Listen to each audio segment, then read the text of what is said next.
कतिपयले त नेपाललाई दक्षिण एसियाकै ब्याट्री बन्न सक्छ पनि भन्छन्। तर के यो साँच्चै सम्भव छ त? आज हामी यसैको बारेमा गफगाफ गर्नेछौँ। आजको यो भिडियोमा हामी नेपालको विद्युत क्षमता, यसले काम गर्ने तरिका र यसबाट हामीले कसरी फाइदा लिन सक्छौँ भन्ने कुरालाई सरल भाषामा बुझ्नेछौँ। चिन्ता नगर्नुहोस्, म यसलाई इन्जिनियरिङ लेक्चर जस्तो बोरिङ बनाउने छैन। नेपालको एउटा ठूलो फाइदा भनेकै यसको बनावट हो। हिमालबाट झर्ने नदीहरू धेरै उचाइबाट छिटो तल झर्छन्, जुन जलविद्युतका लागि एकदमै उपयुक्त हुन्छ। नेपालमा लगभग 83,000 मेगावाट विद्युत निकाल्न सकिने सैद्धान्तिक क्षमता छ भनिन्छ। तर आर्थिक र प्राविधिक रूपमा हेर्दा हामीले 42,000 मेगावाटसम्म सजिलै उत्पादन गर्न सक्छौँ।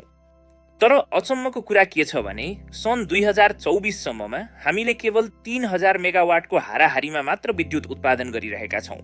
यो भनेको हाम्रो क्षमताको सानो हिस्सा मात्र हो। जलविद्युतले कसरी काम गर्छ भन्ने कुरा एकदमै सरल छ। उचाइबाट झरेको पानीले टर्बाइन घुमाउँछ र त्यो टर्बाइनले जेनेरेटर चलाएर बिजुली निकाल्छ।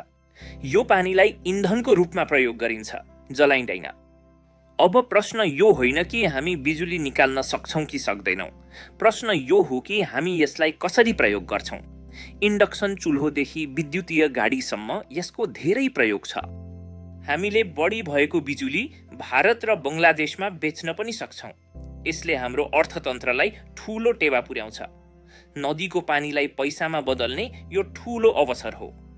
जलविद्युत नेपालको भविष्यको आधार बन्न सक्छ यदि हामीले यसलाई सही तरिकाले प्रयोग गर्यौं भने। अर्को एपिसोडमा हामी अझै गहिराइमा गएर कुरा गर्नेछौँ।